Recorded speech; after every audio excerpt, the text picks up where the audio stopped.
नमस्कार। मैं प्रहलाद अग्रवाल आपके सामने एक किताब की बात करना जा रहा हूं। उम्मीदों के गीतकार शैलेंद्र। इस किताब के लेखक हैं यूनुस खान। मुंबई में आकाशवाणी के उद्घोषक, पिछले 25 सालों से कार्यरत। इस बीच उन्होंने न जाने कितने फिल्मकारों का, कितने संगीतकारों, गीतकारों, गायकों और सिनेमा से जुड़े हुए अन्य लोगों के इंटरव्यू लिए हैं। उन पर लिखा है, उन पर बोला है। उन्होंने सिनेमा पर कॉलम लिखे हैं। उन्होंने विभिन्न तरह की बातें की हैं। और सबसे बढ़कर जो मेरे सामने, मैं उनका पर्यवेक्षक रहा हूँ, मैं उन्हें देखता रहा हूँ, मैं उन्हें सुनता रहा हूँ, मैं उन्हें समझता रहा हूँ और हमेशा मानता रहा कि वो कुछ बड़ा काम करें। उन्होंने इसके पहले भी बहुत बड़े काम किए हैं। 2 किताबें, एक आनंद बख्शी पर और दूसरी नसरीन मुन्नी कबीर की किताब पर उन्होंने अनुवाद किया है अंग्रेजी से हिंदी में। पर उनका जो सबसे विशिष्ट काम अभी सामने आया है, 53 साल की उम्र में, या उनका काम है उम्मीदों के गीतकार शैलेंद्र। वह गीतकार जिसने हिंदी सिनेमा को ऐसे गीत दिए जो आज 50 साल गुजर जाने के बाद भी भुलाए नहीं भूलते, जो हमारी उम्मीद के, जो हमारी मोहब्बत के, जो हमारी ज़िंदगी के, हमारी तवज्जो के तरह तरह से रंग सामने लाते हैं। और वे हमें इस तरह से प्रभावित करते हैं कि हम गीतों में अपनी ज़िंदगी के ख्वाब, अपनी ज़िंदगी के सुख, अपनी ज़िंदगी के दुख, अपनी ज़िंदगी की आशाएं, अपनी ज़िंदगी की निराशाएं, इन सब को देखने लगते हैं और उनसे एकाकार हो जाते हैं।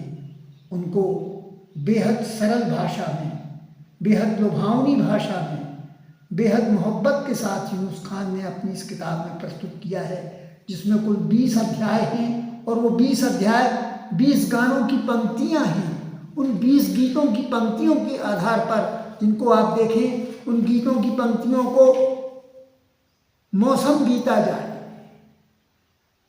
तेरी आंखों में ये दुनियादारी न थी, छोटा सा घर होगा बादलों की छांव में, जिंदगी ख्वाब है, ख्वाब में झूठ क्या और बड़ा सच है क्या।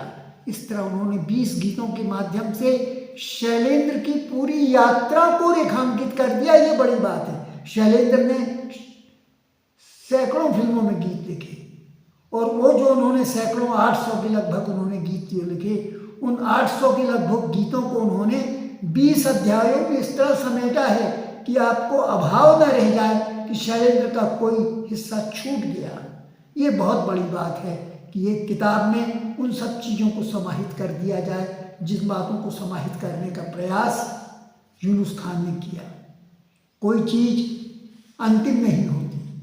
ये अध्याय अंतिम नहीं है, ये आगे भी चलता रहेगा। आगे भी वो बातें आती रहेंगी, आगे भी शैलेंद्र पर लिखा जाता रहेगा। मैंने भी शैलेंद्र पर आज से 25 साल पहले एक किताब लिखी थी, जिंदगी की जीत में यकीन, कवि शैलेंद्र। तो मैं उन्हें कवि मानता था। मेरी फिल्म में जहाँ बौद्धिकता का ज्वार कुछ ज़्यादा होगा, वहाँ पर हम देखते हैं कि यूनुस खान की किताब में वो मोहब्बत है, वह अपनापन है, वह संवेदनशीलता है जो लोगों को, आदमी को आदमी से जुड़ने के लिए बाध्य करती है, उनके पास ले आती है और उन्हें अधिक से अधिक लोगों तक ले जाने की राह दिखाती है।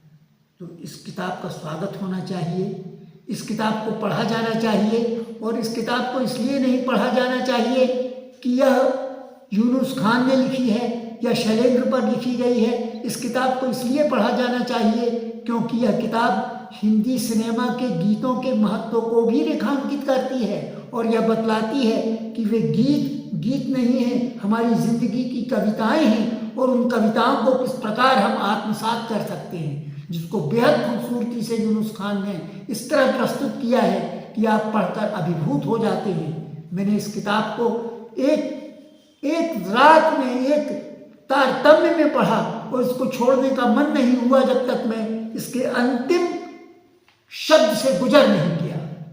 और यह मैं उनकी तारीफ इसलिए नहीं कर रहा हूँ कि वह तारीफ ऐसी है कि जो तारीफ हमारे कहने से पूरी हो जाएगी, वह तारीफ पूरी होगी हजारों हजार लोगों के पढ़ने से।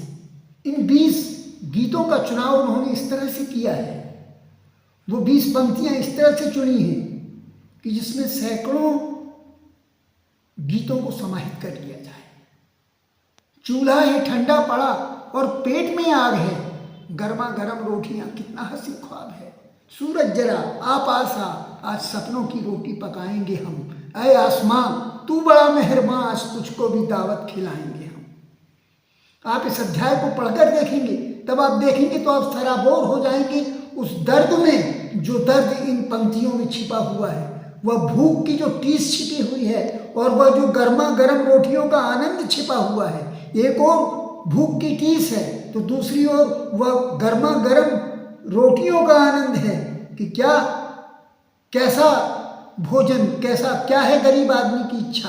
क्या वह बहुत बड़ा आलीशान 5 स्टार होटल का डिनर चाहता है? नहीं, वह चाहता है, और अब कैसा भोजन हो सकता है, उस कैसे भोजन को वह बतला रहा है कि चूल्हा है ठंडा पड़ा और पेट में आग है, गर्मा गर्म रोटियां कितना हसीन ख्वाब है। और यह हसीन ख्वाब कैसा है? गर्मा गर्म रोटियों का हसीन ख्वाब कैसा है कि आलू टमाटर का साग, इमली की चटनी बने, रोटी करारी सके और घी उस पे असली लगे, तो सूरज जरा आ पास आ, आज सपनों की रोटी पकाएंगे हम। ऐ आसमां तू बड़ा मेहरबान, आज तुझको भी दावत खिलाएंगे हम। ऐसे भीग कर लिखा है यूनुस खान ने इस पूरे अध्याय को कि आप इस गीत को पढ़ते हुए, इस गीत को महसूस करते हुए और इस गीत को सुनते हुए आप इस गीत में खो जाए। मन उजियारा छाया, जग उजियारा छाया, जगमग दीप संजो गई अखियां, जाने कैसे सपनों में खो गई अखियां। अनुराधा फिल्म, वह जिसमें एक स्त्री का दर्द सामने आ रहा है, जिसमें एक स्त्री जो सब कुछ खो चुकी है और इसलिए खो चुकी है क्योंकि वह अपने प्रेम को जीवित रखना चाहती है, वह अपनी जिजीविषा को जीवित रखना चाहती है और इसलिए वह सब कुछ खो दिया है। उसने उस अनुराग में खो दिया है जो उसे पाने के लिए सिर्फ देता है तो मन का संतोष। बिरहा की इस चिता से तुम ही मुझे निकालो, जो तुम न आ सको तो मुझे स्वप्न में बुला लो। मुझे ऐसे मत जलाओ, मेरी प्रीत है कुंवारी, तुम ले गए अपने संग नींद भी हमारी। ये जो व्यथा है, इस व्यथा को फिल्म पतिता में किस तरह से आनंद में शैलेंद्र डुबो देते हैं कि किसी ने अपना बना के मुझको मुस्कुराना सिखा दिया, अंधेरे घर में किसी ने आके चिराग जैसे जला दिया। तो आंसुओं की धार के बीच में मुस्कुराहट की खुशियाँ और मुस्कुराहट की खुशियों के बीच में दुख की वह अजस्र धारा संवेदनशीलता की ओर हमें ले जाती है। दुख और सुख को एक बना देना यह शैलेंद्र ही कर सकते थे। और वे बार बार कहते हैं कि हम तो जाते अपने गांव, अपनी राम राम राम, तुम्हारी भी जय जय हमारी भी जय जय, न तुम हारे न हम हारे। वे हारना नहीं जानते और वे जीतने को भी कोई बहुत बड़ी बात नहीं मानते। वे कहते हैं कि हार कर भी जीता जा सकता है और जीत कर भी हारा जा सकता है। ऐसे शैलेंद्र के गीतों को यूनुस खान ने बहुत खूबसूरती के साथ इस किताब में प्रस्तुत किया है। और आज मैं बस इतना ही कहना चाहता हूँ कि यह किताब पढ़े जाने की अपेक्षा रखती है। यह किताब आपको ऐसे आनंद के संसार में ले जाएगी कि आप मुझे याद करेंगे और कहेंगे कि हाँ, मैंने सच आपसे सच कहा था कि यह किताब सचमुच एक ऐसी किताब है जो जिंदगी के आनंद से आपको रूबरू करती है। शुक्रिया, धन्यवाद।